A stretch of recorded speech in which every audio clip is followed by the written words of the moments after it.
Hello and welcome to Carnegie. My name is Ludvig Svensson. I'm an equity analyst here at the bank. With me today I have Magnus Corfitzen, CEO of Ascelia Pharma. Welcome, Magnus. Thanks, great to be here. Yeah, great to have you here also. So maybe you can start off by telling us about the phase 3 data that you published with Orviglance earlier this summer. Absolutely, love to. So we announced early May result from the Sparkle pivotal phase 3 clinical program. And we met the primary endpoint with a high level of statistical significance.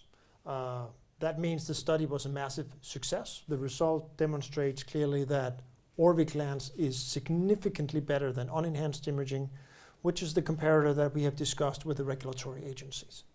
So now we can conclude, as we were hoping and aspiring to, but we can conclude now based on the pivotal data, Orviglance is significantly better than unenhanced. And it can make a big difference for the patients. Right. And what are the specific milestones that Ascelia aims to achieve with the proceeds from this share issue that you are planning to do? Yeah, so we are very excited about this very solid phase 3 data. What we want to do now is, you would say, a dual track. One is submit an application for approval, an NDA submission, to the US health authorities, FDA. That we want to do in the middle of next year. And on the way there are a couple of milestones, which means that we have the clinical study report from the Sparkle study, all the data being sort of finalized and in database. That's early Q4 this year. And then we will have a pre-submission meeting with the FDA. That's to go through the application, our plans for structuring it and the analysis. We have discussed this with the agency on numerous occasions, but this is kind of final wrap up before everything is finalized and actually sent to them. So clinical study report early Q4, minutes from the meeting with the FDA pre-submission meeting in Q1 next year, and then submission mid next year. The other track that we are putting a lot of effort into is securing a commercialization partner. So we have said that we want to find one or more partners who will commercialize Orviglance, bring it to patients and have the commercial infrastructure. We think that's a great opportunity for us and for any potential partner. We will share in the economics and we are, have started the process and have dialogues ongoing in terms of finding the best fit and ultimately that will also be sort of a, you could say, some financial outcome and economic proceeds to Ascelia. So super excited for both of these activities as we are moving forward. Right. And you recently announced the final terms of this issue. Yeah. Can you just go through the basics of this issue? Yeah, so and first and foremost, I will refer to the prospectus because that's the, you could say that's the accurate description of everything. So, but doing a little bit of a, you could say, a small summary is that we have a guarantee. The transaction is up to 105 million gross proceeds. We have a guaranteed level of 70 million.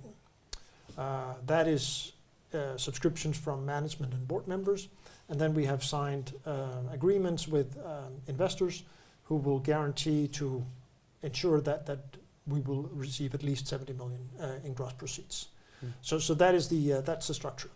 That in the minimum scenario, we will have sufficient funding to execute our plans, finding a partner, and submitting an NDA by the middle of next year. Right. And what are the conditions under which the warrants can be exercised, and what factors could influence the subscription price in 2025? Yeah, so it's structured as a unit transaction. So for every 3 shares someone purchases in this financing, they will receive 1 warrant free of charge. This warrant will be priced, I think, in the second half of March next year. And there will be a 30% discount to the share price in that period of time. And then a holder of a warrant can then utilize the warrant to get a share for at a discount at that point. That will bring us additional proceeds that we can use to partly, you could say, pay off the debts that we have on the balance sheet and partly for, you could say, advancing the company and moving forward. So I think that's a good structure to provide our existing shareholders to participate in the financing and get an opportunity for more upside down the road. Right. And lastly, what can investors expect in terms of news flow going forward?